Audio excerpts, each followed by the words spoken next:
Hey there, Exercise Confidence listeners. Thank you so much for tuning into episode 2 of this podcast. Today, we are going to be talking with Raena Ramirez.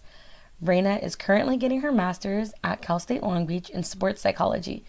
Raena was also an NCAA Division I athlete for track and field at UCI, and she is currently on the CSULB women's club soccer team.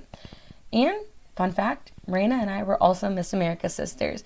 So we've got a lot to talk about with this dynamic young woman and her diverse backgrounds and the ways in which she has been able to exercise confidence to achieve success in her life.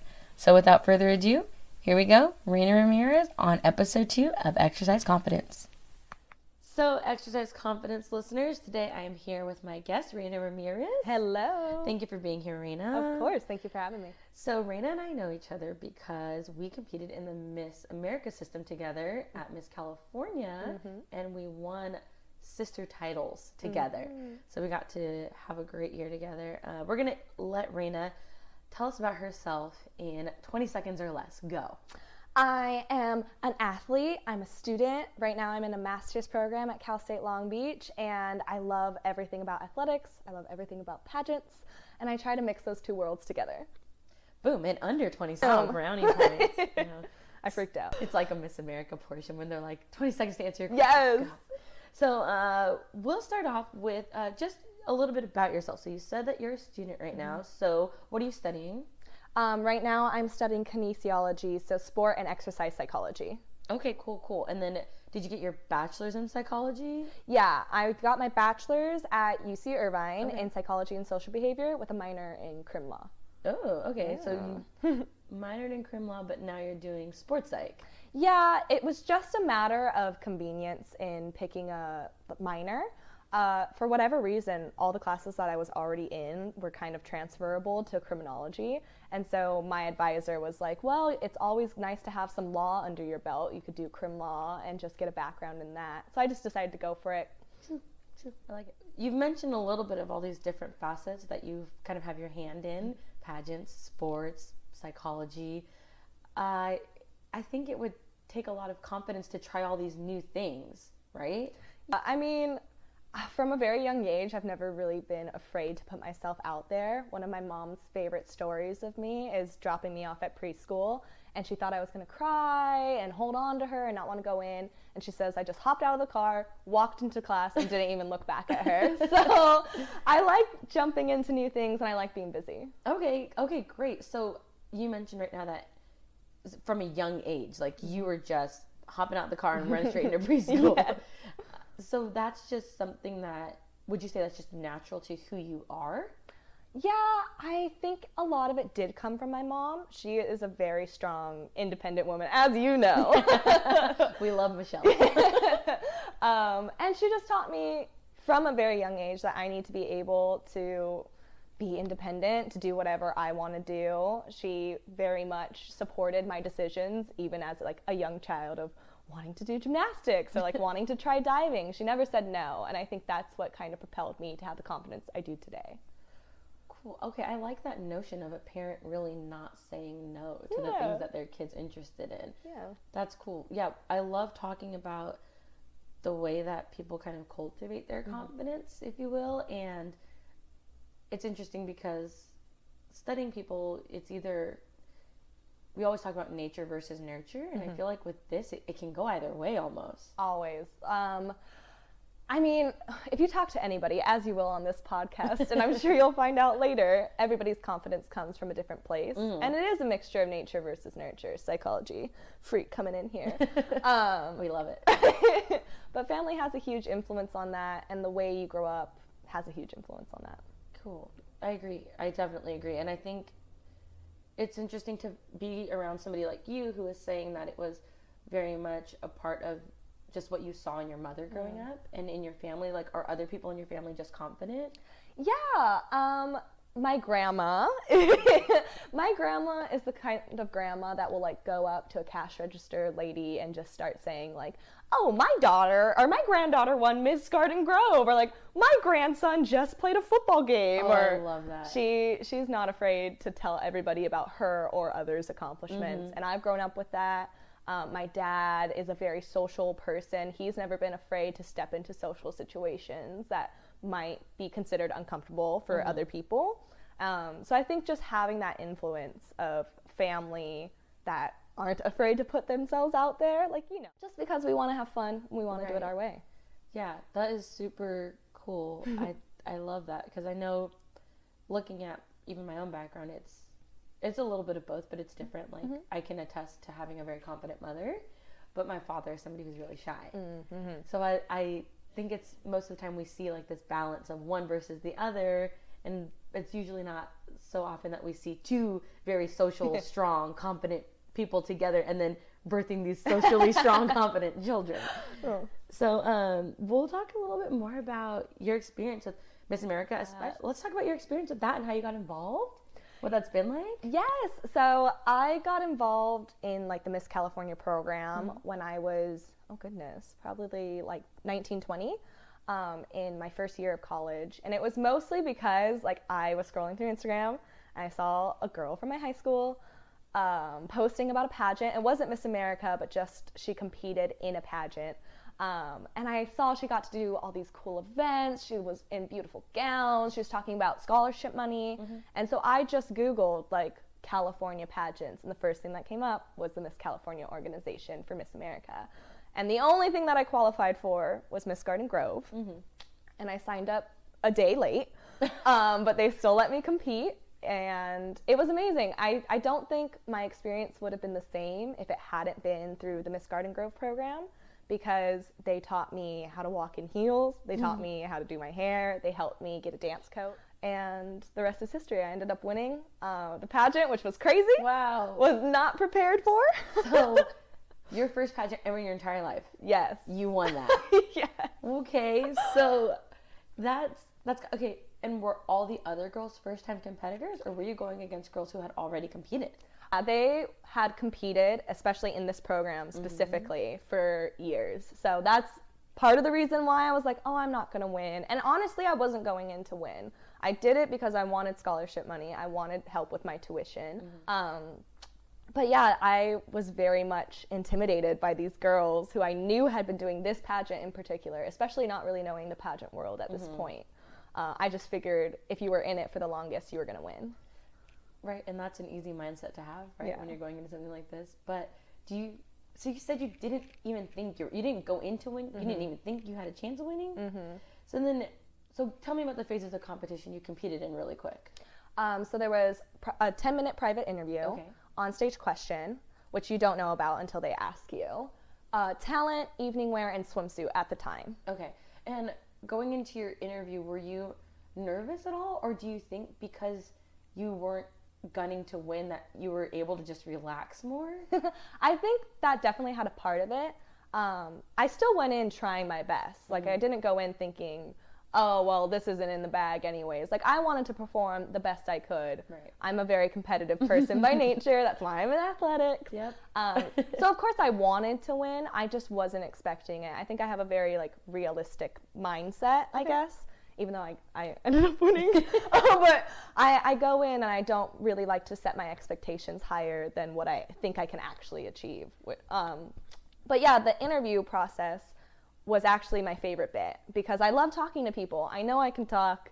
My mom taught me that along with everything else. So interview was fine. Talent was the most nerve-wracking. Yeah. So, okay, going into this almost without any idea of what to experience other than what you've been told, how were you able to still just obviously show enough of yourself in a confident way that these judges were just like, that's our girl? I think what you mentioned earlier, sorry, I kind of skipped over that, but what you mentioned earlier had a lot to do with this in that I was just having fun. I was very genuine, and that's something I've tried to hold on to even to this day in pageants, but I think the judges just saw that I was there for the right reasons. You know, I was there because I was interested in the program. I was there because I wanted to have fun. So that played a lot into that factor. And just exuding my confidence, and I know I can talk, so listen to me. Oh, I love that. I love that. And then I also love that you mentioned the word genuine. I think a lot of times when we look at people that are in positions of either notoriety or acclaim, like, it's very easy to see through a facade, and it's sometimes hard to decipher who's genuine and who's not. And I think a lot of that can also come down to people that bode that they're confident. Sometimes it's faked, sometimes it's true. So it sounds like you only really like to display your confidence in a very sincere way.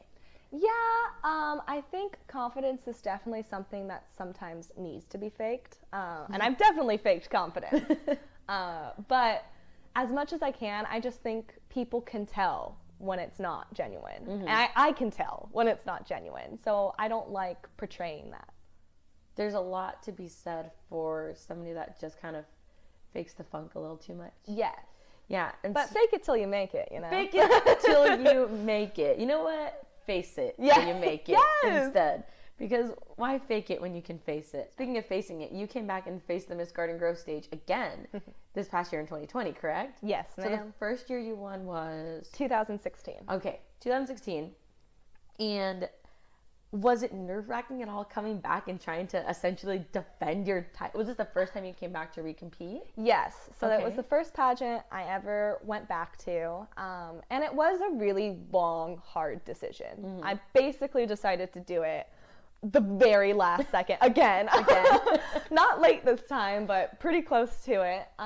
Just because it was a bit like, is it okay for me to go back? Mm-hmm. Is it okay for me to have a title twice? Will I have a better chance because I've had this title? Am I taking it away from a girl like me 3 years ago that could start her journey in this program? And I talked with friends. I talked with you, if you remember. I do. I talked with my family. I talked with my boyfriend. I really just ran through the pros and cons, and it came down to, like, do you want to do it, Raena?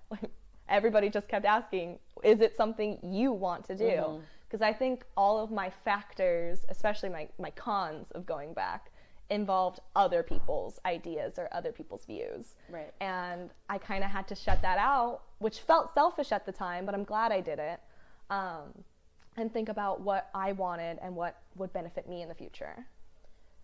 I love that because I think it's a lot of the times we get told that it's not okay for us to be selfish.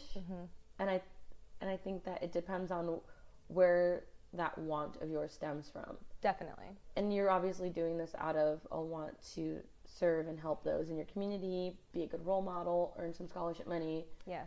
So I think that it's something we should echo more to our girls, is that it's okay to be selfish in the decisions you make when they're not just self-serving. Exactly. And I think, again, that's kind of what everybody was pointing out to me.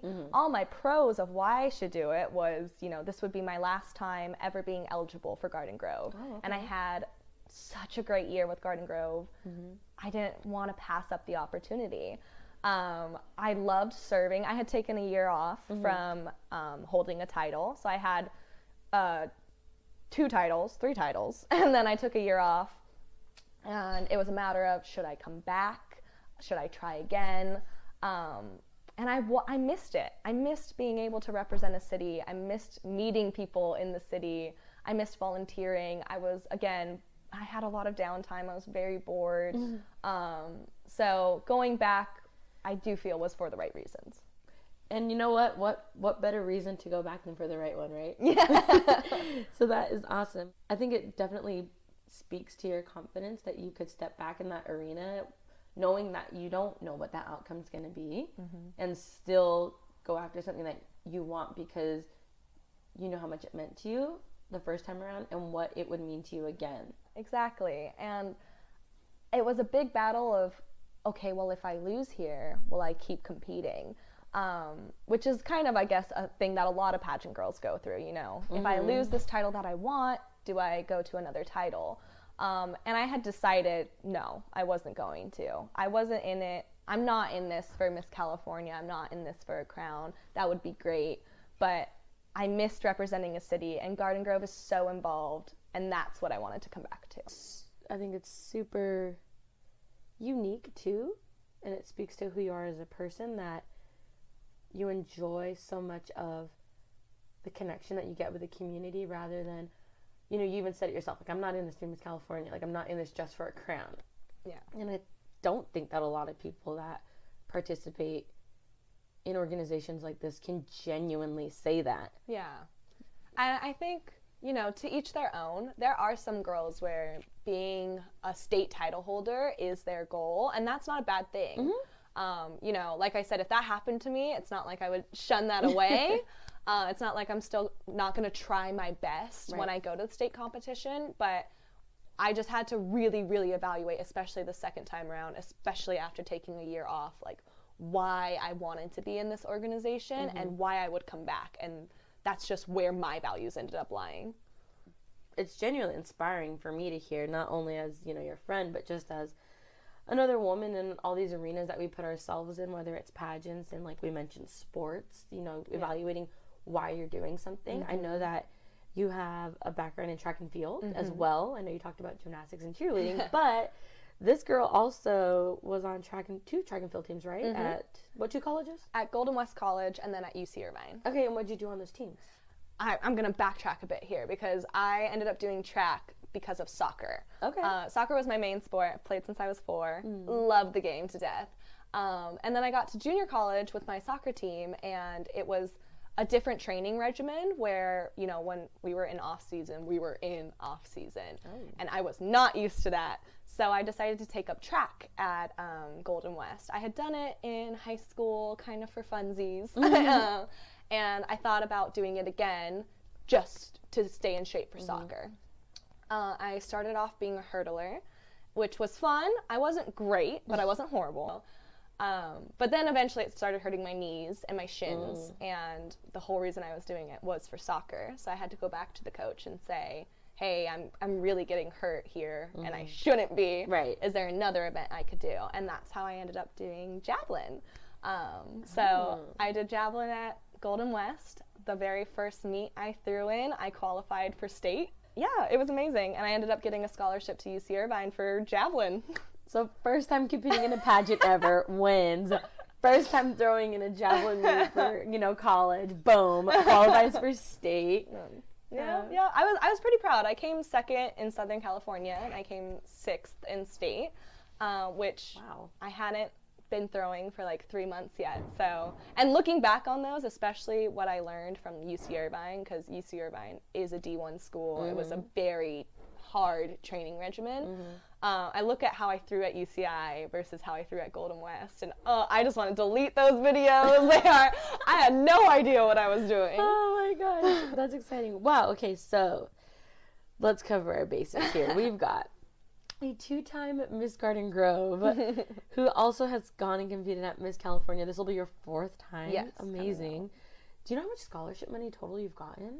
I'm not positive. I used to know, but I think it must be over 8,000 now. Wow. Yeah. And then an NCAA Division I athlete. I am proud of that. Who loves soccer, as you mentioned. Yeah. Is there a way that you've been able to kind of keep that love for soccer in your life? Yeah, so that was probably one of the hardest things that I've gone through. I'm grateful that I got an athletic scholarship. I'm grateful I was an athlete at a D1 school. Those were both goals of mine as a kid. But I did expect it to be in soccer. So to kind of transition from being an athlete, or from being a soccer athlete, to just being an athlete, in my mind at least, was hard. I'm grateful for the opportunities that I had, but there are still parts of me that wish it was for soccer. But I kept up with it. I did soccer out for my sorority, so I played for them, and we won our intramural. So here's the fun of diving into something head first, full force. Sometimes you run into hiccups, like I did with this episode. There's a good 40 minutes still left in the episode that got all wobbly, like the audio you just heard as it trailed off. I'm just going to be transparent because that is the goal here. I am trying to navigate new waters as I am learning how to do some audio production for this podcast. Unfortunately, I ran into the hiccup where 2/3 of this podcast interview just got completely scratchy. I don't exactly know what went wrong, but I'm using this as a learning opportunity and using it to exercise confidence in this new arena instead of completely scrapping the podcast or trying to completely redo the interview as quickly as possible, which my inner perfectionist wanted to do. I decided to put up what I had so far, and I promise we will get the rest of the audio from Raena at a later date. I know the rest of her story is incredibly inspiring, and I do want my listeners to hear that. So again, I apologize for the little hiccup here, but I do want to be transparent and honest with you guys, because that's what we're doing here together. We're learning how to go along on this journey together, one step at a time, mess ups, blunders, and all. So tune in next week for episode 3 of Exercise Confidence. Our guest is going to be really exciting, and you do not want to miss it. We've got a lot of great stuff coming, and this is only just the beginning. So from here, J.R. Nasari at Exercise Confidence, I am wishing you a wonderful day, and I hope that you find a way to exercise confidence every day. Hope you tune into the next episode, and I hope I have earned the privilege of your time. Have a good one.